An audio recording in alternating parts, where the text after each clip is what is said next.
My dad recently went on a trip to Harvey Norman to purchase a hard drive, though we had to take a look down the airfryer aisle. The new Philips model caught his eye with the weird box on top. My dad just couldn't resist and impulsively made the purchase.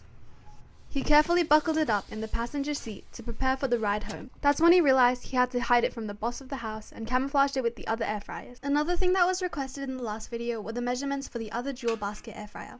The internal measurements for the larger air fryer basket are 9 by 20 by 20 centimeters.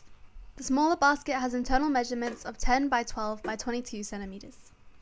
Now that my dad had the air fryer, he did some research. The model was the 5000 series Dual Basket air fryer, the first dual basket with steam. It has even cooking, is perfect for large or small meals, and you can time your dishes to finish together. It has a temperature range of 40 to 200 degrees Celsius and uses 230 to 240 volts. We'll be going into more depth during the unboxing. Subscribe to keep track of when we upload the unboxing video.